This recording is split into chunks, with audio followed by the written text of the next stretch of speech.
Welcome to JS Academy. Assalamu alaikum, dear students. I am Nadeem Khan. Today we discuss the topic of two kingdom classification system.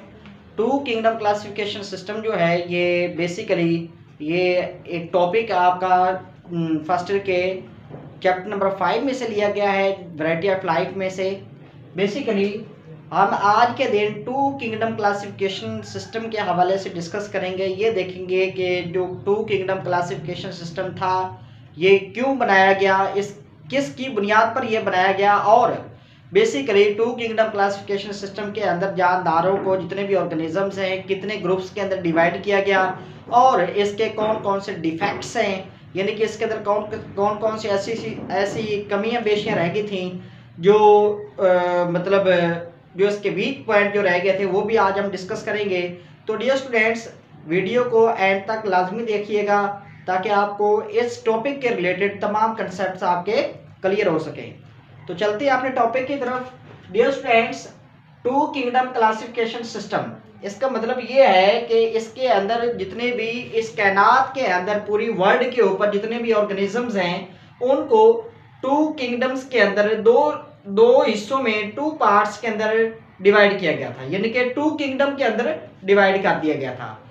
अब वो किसकी बुनियाद पर उनको divide किया गया था? बेसिकली जो ऑर्गेनिजम्स थे बेसिकली उनको उनकी न्यूट्रिशन की बेस पर, यानी कि मोड ऑफ न्यूट्रिशन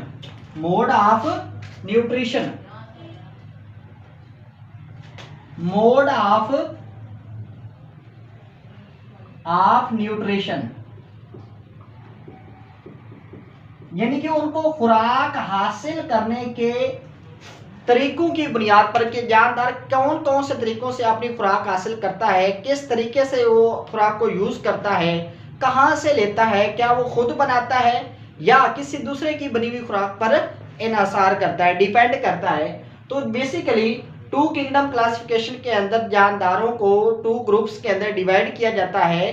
किसकी बुनियाद पर? On the base of mode of nutrition. Mode of nutrition का मतलब वे ऑफ न्यूट्रिशन, खुराक को हासिल करने के तरीके की बुनियाद पर।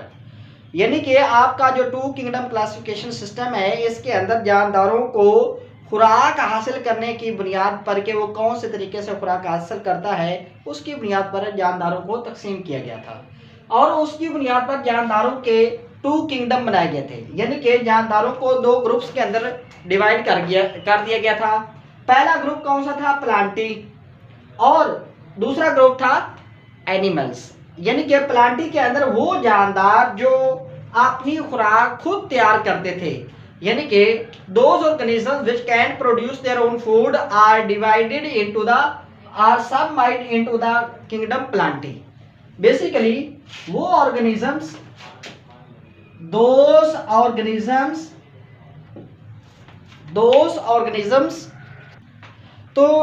those organisms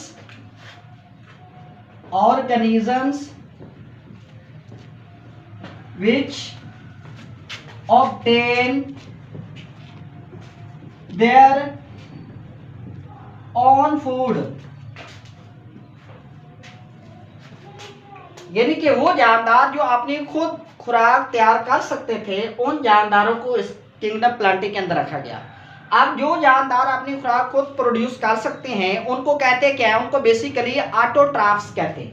यानी कि उनको हम क्या कहते हैं?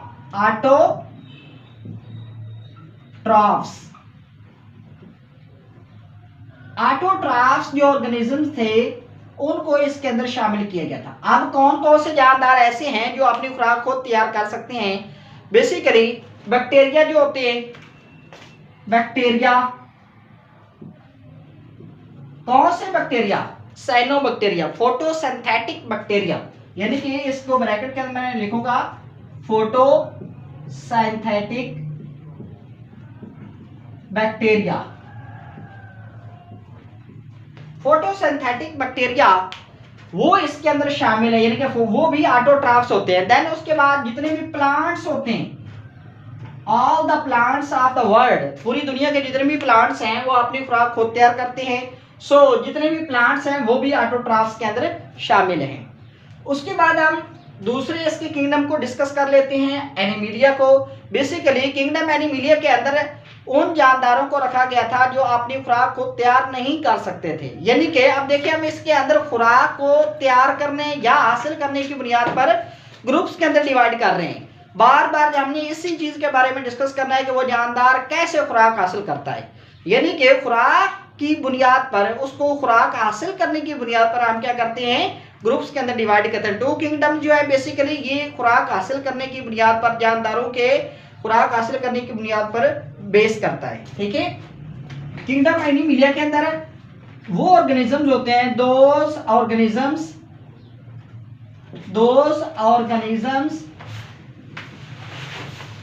which cannot produce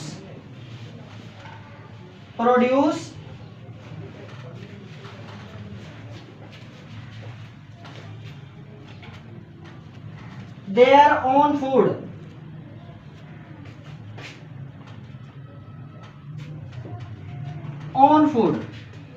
देखिए ऊपर वाले के अंदर हमने देखा है कि वो जानदार जो अपनी खुराक खुद तैयार कर सकते हैं उनको हम ऑटोट्रॉफ्स कहते हैं। उनकी एग्जांपल क्या थी, बैक्टीरिया था। वो बैक्टीरिया कौन से स्पेसिफिक बैक्टीरिया हैं, फोटोसिंथेटिक बैक्टीरिया। इनको हम साइनोबैक्टीरिया भी कहते हैं, साइनोबैक्टीरिया। यानी कि साइनोबैक्टीरिया या फोटोसिंथेटिक बैक्टीरिया जो है वो अपनी खुराक खुद तैयार कर सकते हैं। उन बैक्टीरिया को भी हम क्या कहते हैं, हम ऑटोट्रॉफ्स कहते हैं। देन प्लांट्स जितने भी इस कायनात के अंदर है वो भी अपनी खुराक खुद प्रोड्यूस कर सकते हैं, इसलिए वो भी ऑटोट्रॉफ्स के अंदर आते हैं। यानी कि किंगडम प्लांटी के अंदर जितने भी जानदार हैं वो तमाम के तमाम जो हैं वो ऑटोट्रॉफ्स होते हैं। और जो किंगडम एनिमिलिया के अंदर है, those organism which can not produce, यानी कि वो जानदार जो अपनी खुराक खुद तैयार नहीं कर सकते, उन जानदारों को इसके अंदर शामिल किया गया है। अब हम वो जानदार जो अपनी खुराक खुद तैयार नहीं करते उनको क्या कहते हैं, उनको हम बेसिकली हेटेरोट्रॉफ्स कहते हैं। क्या कहते हैं, हेटेरोट्रॉफ्स कहते हैं। हेटेरोट्रॉफ्स का मतलब क्या होता है, those organism which can not produce their own food.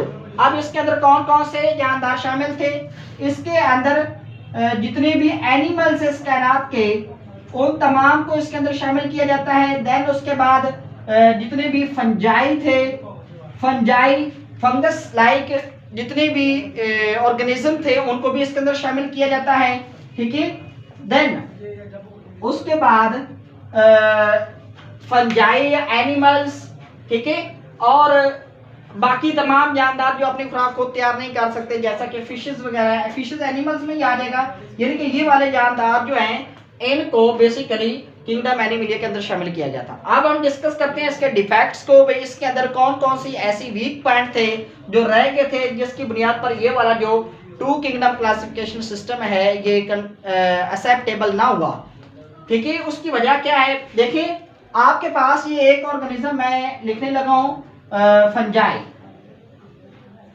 ठीक है, इसकी सेल वॉल की कंपोजिशन का भी एक डिफेक्ट था, क्योंकि जितने भी प्लांट्स हैं वो बेसिकली सेल वार रखते हैं, ये भी सेल वार रखता है। ठीक है, इनको ग्रुप तो एक में होना चाहिए था लेकिन नहीं रखा गया। ठीक है, ये भी एक डिफेक्ट था। दूसरा डिफेक्ट मैं मेन बताने लगा हूं प्रोटिस्ट के हवाले से, प्रोटिस्ट के हवाले से। जैसा कि आपके पास एक प्रोटिस्ट है यूग्लिना। ये एक ऐसा जानदार है जो फोटोसिंथेसिस भी करता है और हेटेरोट्रॉफ भी है। यानी कि जब डे टाइम होता है तो उस वक्त ये फोटोसिंथेसिस भी करता है, यानी कि ये ऑटोट्रॉफ वाले कैरेक्टर भी शो करता है। ये ऑटोट्रॉफ्स भी है और ये हेटेरोट्रॉफ्स भी है, हेटेरोट्रॉफ्स भी है। ये ऑटोट्रॉफ्स और हेटेरोट्रॉफ्स दोनों के कैरेक्टर शो करता है। यानी कि जब डे टाइम होगा तो ये ऑटोट्रॉफ्स बन जाता है, और जब नाइट टाइम होता है यानी कि रात का वक्त होता है तो ये क्या बन जाता है, हेटेरोट्रॉफ्स बन जाता है। यानी कि ये दिन के वक्त अपनी खुराक खुद प्रोड्यूस करता है लेकिन रात के वक्त ये अपनी खुराक प्रोड्यूस नहीं करता। तो बेसिकली ये जो यूग्लिना जो और ऑर्गेनिज्म है, यानी कि ये जो प्रोटिस्ट है, इसके लिए साइंसदान सोच में पड़ गए थे कि इसके लिए कोई अलग किंगडम होना चाहिए। यानी कि ये दोनों वाले कैरेक्टर तो शो करता है, ठीक है, लेकिन ये मतलब ना तो हम इसको एनिमल्स के अंदर रख सकते हैं और ना ही प्लांटी के अंदर रख सकते हैं, तो इसके लिए एक अलग किंगडम होना चाहिए था। तो उसके लिए एक नया किंगडम बनाया गया जिसको किंगडम प्रोटिस्टा कहते हैं। तो कल हम इंशाल्लाह उसी के बारे में डिस्कस करेंगे। तो करेंगे कि जो 3 किंगडम क्लासिफिकेशन सिस्टम है उसकी बुनियाद क्या थी, उसको क्यों बनाया गया, उसकी असल रीज़न क्या थी, उसके बारे में इंशाल्लाह कल नेक्स्ट वीडियो के अंदर हम डिस्कस करेंगे। Thank you.